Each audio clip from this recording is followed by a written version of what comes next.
Hey everybody, welcome back to the Back to Brilliance podcast. We're your hosts Henry and Joseph. Thanks for tuning in. We ask that wherever you listen that you would subscribe, leave a comment or review. It helps great people like you find our podcast. And with that, we're going to go ahead and jump into today's episode. We're going to be talking about how to recycle ideas, assets, and momentum. Most businesses' breakthroughs don't come from starting over. They come from repurposing what already works. So with that, guys, I want to go ahead and bring Joseph on, our co-host. And Joseph, say what's up and take it away. Hey everybody, how's it going?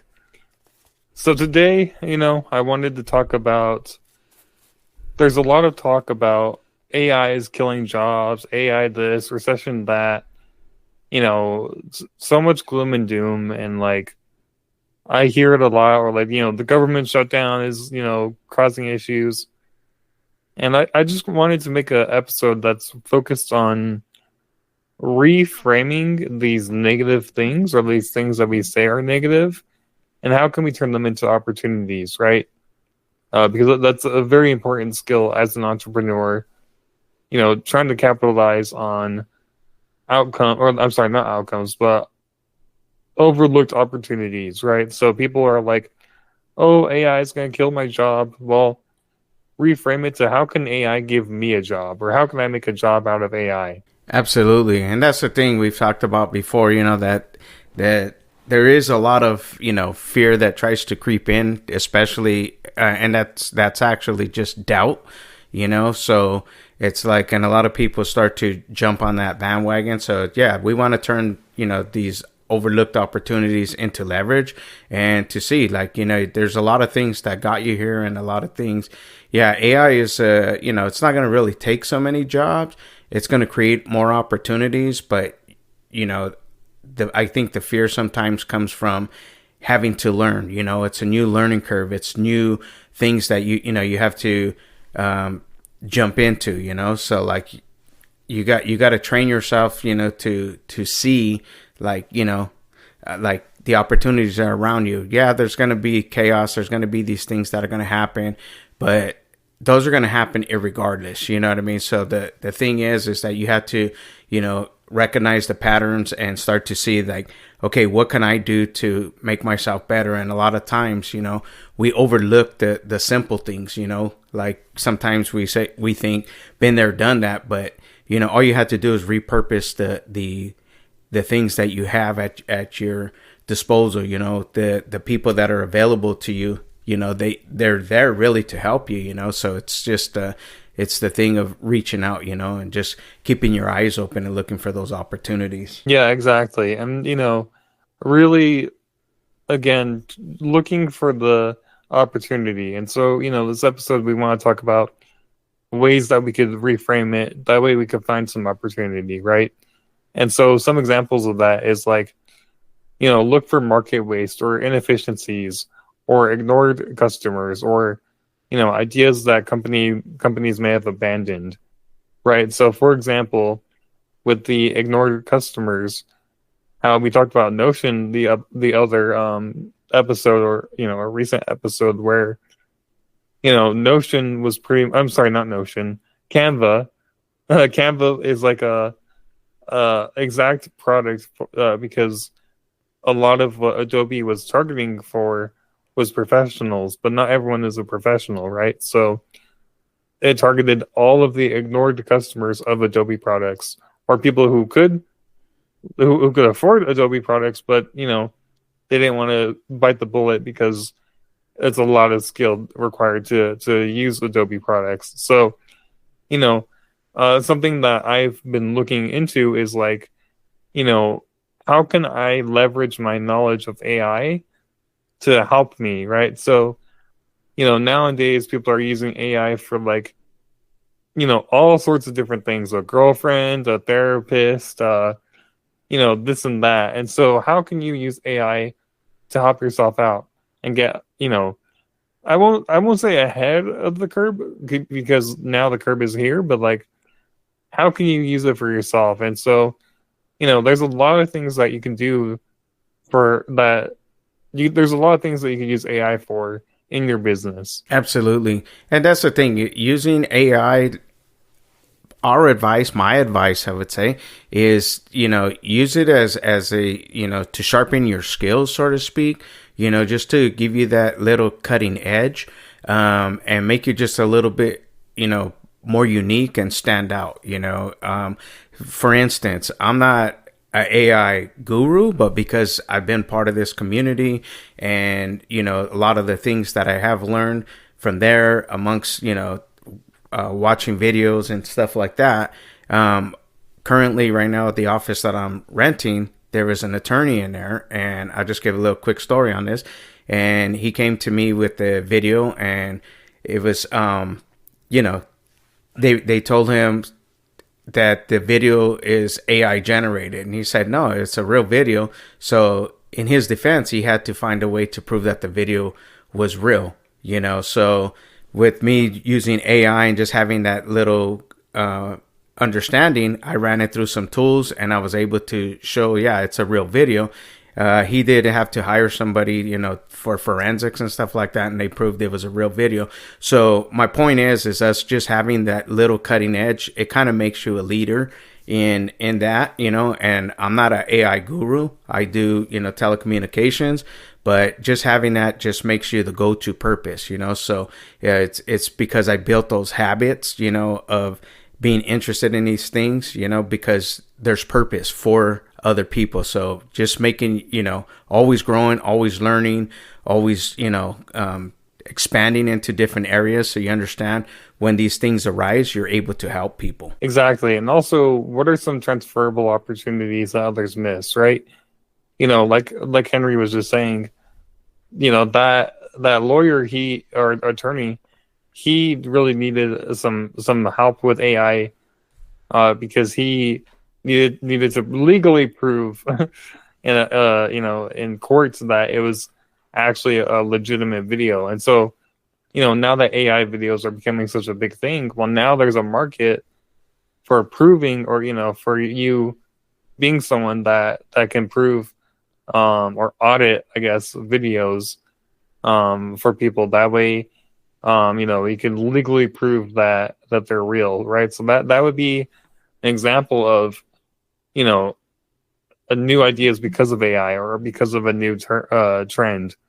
And so that kind of goes into like the strategic recycling of things, right? So like, repurpose existing stuff or ideas that other people have had, because, maybe like a blockbuster, right? Maybe there's something that people can do nowadays to kind of reinvent blockbuster, right? Maybe I'm not coming up with that idea on the spot, but maybe, now that people are talking about, oh, well, social media has made us grow apart, maybe now more than ever, there's like a need for you to go to like, a local store or a local place, for a social gathering, because a lot of people are like, oh, technology has made us grow apart from one another. So maybe there's a missing opportunity for community, and boom, maybe you could look into something like that, right? Or, identify secondhand businesses, right? Kind of like if you're at a yard sale, maybe I'm sure everyone has heard a story of like, oh, I bought this thing at a yard sale, and it was worth a couple $100s, if not $1 million, right? There's been articles about that where people will like buy some trinket, and that trinket is now in a museum or something crazy like that, right? So, maybe if you go on like Reddit or, Twitter, and you see people talking about like their businesses when they like abandoned those ideas, well, those are now ideas that you can run with, right? And so just trying to recycle what people have come up with, because you don't have to reinvent the wheel for the wheel to be successful. Absolutely. No, and the secondhand idea, it works. I mean, Gary Vee harps on it all the time. That's how he's, started. He's like, he says, I even just go to on the weekends just to stay in it, because, you don't reinvent new things. You're just enhancing them, so, or recycling, like strategic recycling. So you have to think like a, strategist, and, what can I do to make this work, and there's a lot of stuff like that, and that's big business, like you're talking about. It's like, even vinyl record stores are coming back, or vinyl, and they call it vintage now, and then it just becomes pricey for that, so also leverage like your, the environmental shifts, like during economic downturns like this, and AI disruption, it's creating new regulations and stuff like that. So this is kind of where you want to start to, enhance your skills and your abilities. Like I said, this is what I told the attorney. I'm not an expert, bro. Call me a consultant, so it's just me having this knowledge and knowing how to use these tools.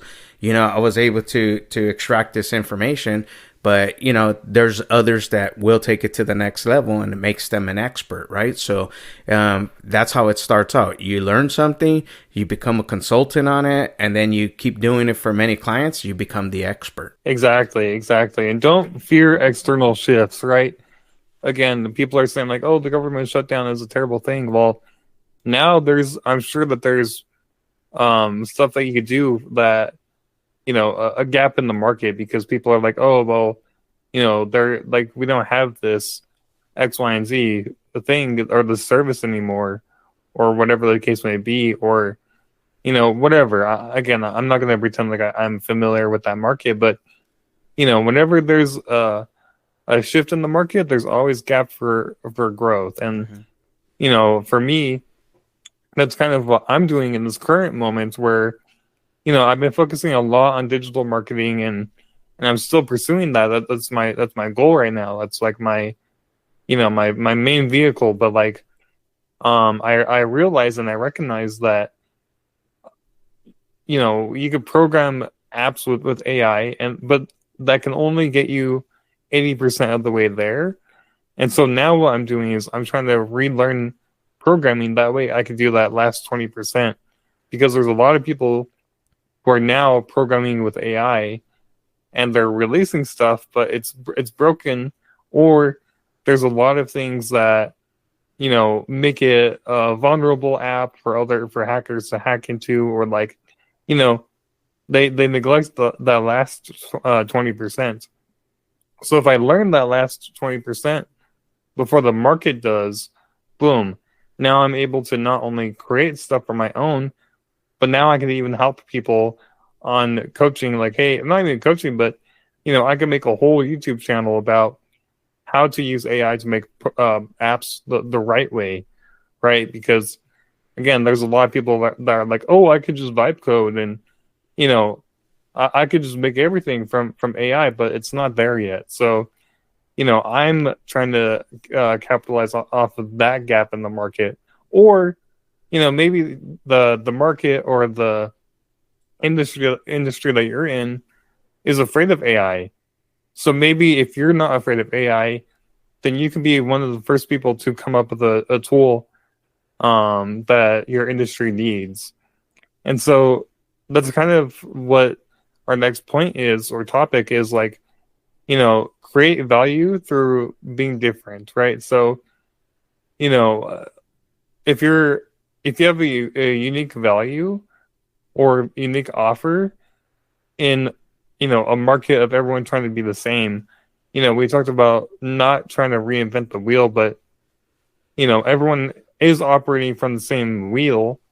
But if you're like, hey, my wheel does it slightly differently, you'll stand out versus against the people that are like, hey, I have a wheel just like this, like everyone else. But if you're like, hey, I have a wheel and it sounds cooler than everyone else's wheel, boom. Well, that's not too common. Absolutely. And it's just coming with the, being just a little bit different, and it's a unique thing, I figured that out in my career a long time ago. There's proprietary stuff that one company will sell, and, you just buy all this and it works this way, but that's not the only way it works. So, sometimes it's that price, factor for some businesses are really high. So if you can provide the same value with using a couple of different components to make something happen, then that makes you unique, and you're saving that client, and they're getting the same service or product or whatever they need. So like Joe's was talking about, yeah, with this vibe coding, yeah, it can get you so far, but it's not going to get you 100% there. There's still a lot of bugs, a lot of things they have to work out and stuff like that. So him sharpening his skills and delivering that extra 20%, that's what's going to make him stand out, you know,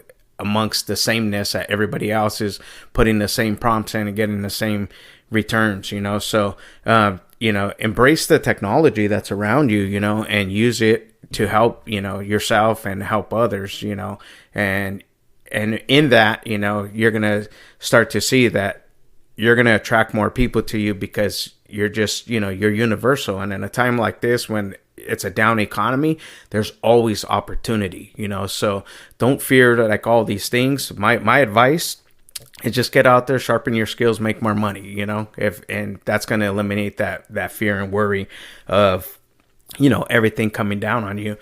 And as you're learning and you're growing, then you're doing what you're supposed to do. You know, you're expanding and you're you know, you're creating and making a difference.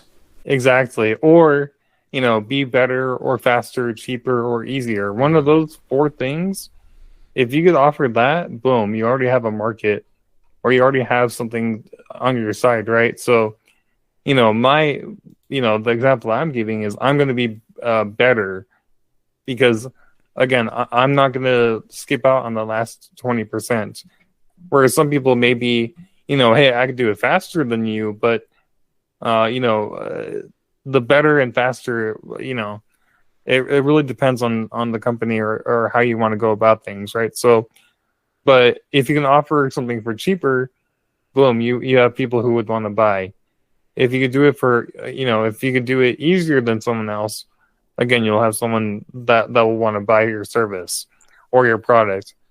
And so again, it's all about redefining the playing field for yourself, right? So, you know, let's say there's like a industry and they've always done it one way. You know, hey, we have this. I'm trying not to get too nerdy, but like, hey, we have this one database structure, or like we have this one way of doing things, and that's always been done that way. You know, you can very much just be like, hey, well, why don't we just do it slightly different, and then, you know, create models that operate like that, right? So, you know, McDonald's being one of those examples, right? So McDonald's, you know, they spun it the fast food model a little bit differently because they're like, hey, we're going to be more optimized, more efficient.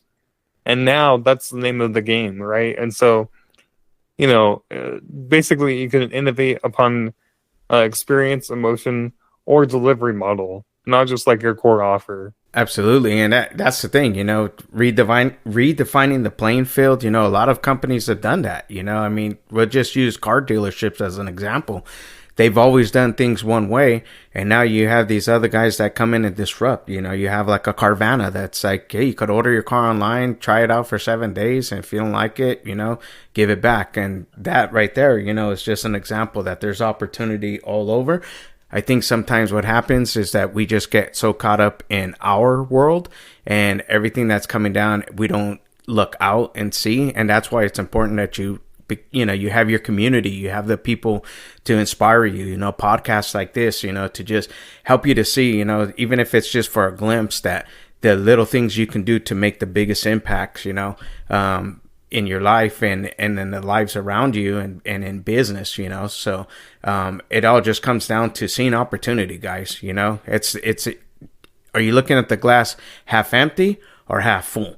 You know, and that's the only difference is perception, you know, how you perceive things, you know. So it's like you always have to look around and just see, like, and that's the one thing about AI right now. It has leveled the playing field right now for everybody. Doesn't matter if you're a big business or you're one person working out of your room. You know, the opportunity is available for everybody. So my advice right now is take the time right now and just, you know, and there's so much free stuff out there too, and it's really good. There's a lot of good stuff, you know, and if you don't know of any, reach out to us and we'll point you in the direction to help you to get you going, you know?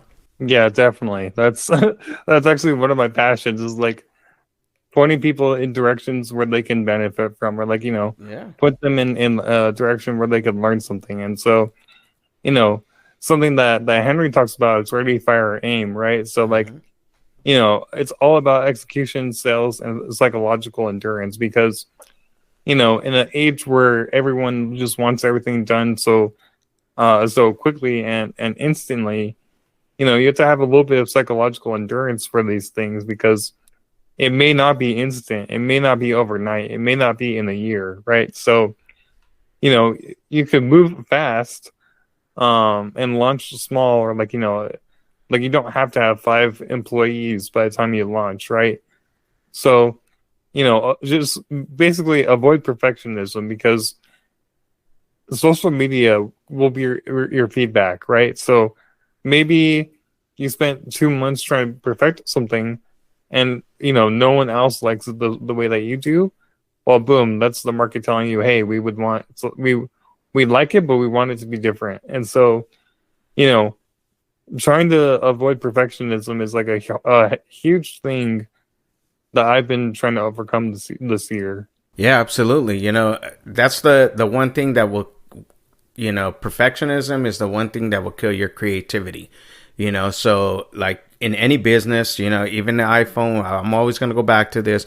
There's version 1.0 for a reason, because it leaves opportunity for expansion and growth. So you can use the feedback that you get as your research and development, and you can use that same information, to help you on what needs to change, what doesn't need to change, what's working, So, but if you sit and you have to wait, oh, I'm going to build my website, but I got to wait and figure out the colors and what color scheme blends with this. It's like, dude, you might put something up and somebody might say something to you, and you're going to feel like, oh man, they didn't like it, so now nobody likes it. No, one person told you, so it's like, avoid the perfectionism, just put it out there, so the ready, fire, aim is just like, just put it out there and, enhance it after, and you can use your customers' behaviors to shape your next move, don't just trust what you think they want. They're going to tell you what they want, so you just want to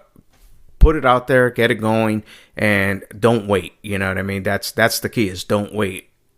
Especially in this current time right now, the way things are going, everything is just so rapid. We got so much everyday things, people, social media, all this is fighting for your attention, right? So it's like, just put something out there and you're going to see, and trust the process, and the feedback's going to help. Exactly. And again, our last point is like, have endurance when it comes to this, because, you don't want to constantly restart. There is a valid thing about, pivoting, but don't pivot every month, or like, don't pivot every time that you feel that you're losing steam. Right. So if you're constantly restarting, you're never going to take off, or you're never going to get off the ground. And so, just learn from your failure, learn from your mistakes. I mean, every mistake that you make, you're just going to get stronger. And so that's what I've really been trying to focus on this year, is like, I'm going to make a lot of mistakes this year, but I'm learning from them. And like, I made a big mistake last week, but now I learned from it. Right. I mean, it was kind of a silly mistake that I shouldn't have done anyways, but, I'm just learning and I'm growing, and like, now that I'm 9 months into my journey of digital marketing and all of that, well, now I've gone through a lot of trials and tribulations that I know people just starting out aren't doing or haven't done. And so like, now I can really separate myself from people just getting into it. Absolutely. And that's the thing, once you get started, set the time, like a duration, like, I'm going to give myself X amount of time, but Joe's right. A month is not enough time, if just because you're not seeing anything happen, sometimes things, take time. So, it's just stay committed to whatever it is you're doing, and just keep going, until you see some traction, so it does take time, guys, so the long-term endurance, that's what we're talking about. It's the long game. It's not the short game. So just remember, guys, look for ideas, that you can recycle, other things that people have used before, sometimes go and look at it and you can see ways to enhance those things. And you'd be surprised the businesses that you can start with and the opportunities, that you can reach out to your existing or previous customers that you've served, So, and, look for those opportunities, because they're out there, don't think just because it worked then, it's not going to work now. All you have to do is just find a different way to recycle it. And, just that's what it is. I mean, again, we were talking about secondhand businesses, the shirt sold for X amount, in the 80s, and now today it's classified as a vintage shirt. So now it's worth, triple to, 5 times as much, people will pay. So don't underestimate, strategic recycling, and we're talking about leverage, the environmental shifts. So right now in a down economy, people, are looking for alternative ways. And AI is a tool that can be used, but not only AI, there's a lot of other things that you can do, because with AI, you using the technology, you can help people, in their business, and, again, we were talking about just creating that value by being different, just doing it just a little bit different, don't reinvent the wheel, just a little bit different. And, with that, again, don't overthink things. Just do it, like we're saying, ready, fire, aim, just do it and you'll figure out things as it goes along. And you're going to actually enjoy that process much more, because you're not going based on a script. You're kind of like, winging it, and you're going to figure out what works, what doesn't work. And it's fun in the process. So that's the key, guys. Enjoy the process. And like we said, if you need some assistance, reach out to us. We're happy to help. That's what we're here for, So with that, guys, I want to bring Joseph back on if he has any closing ideas before we end the podcast. Yeah, I want to say 2 things, right? One, whenever everyone else is looking at things with, gloom and doom, or as gloom and doom, be that person that sees the positive outlook, right? Be that person that's like, no, the future is bright. And so, secondly, we are in a very troubling time as far as the economy, and we're in a massive shift right now. But that massive shift is leaving a lot of cracks to fill. And if you could fill in a centimeter of a crack, you can make yourself a fortune. And that's something that I'm really, really trying to instill in myself and everyone around me. So, if you want to join a community of like-minded people like you, if you're tired of filling everything, if you're tired of doing everything alone and not having a community to talk to about your entrepreneurial goals, we have a community built for you. It has weekly structure to help you stay focused and follow through. So that's at backtobrilliance.com. If you scroll down to the community tab, you'll be linked up with like-minded people like you. Well said. All right, everybody. Well, thank you for tuning in to our podcast. Don't forget to subscribe and leave a comment or review. It helps great people like you find our podcast. And with that, we're out. Until the next time, stay blessed. Bye-bye.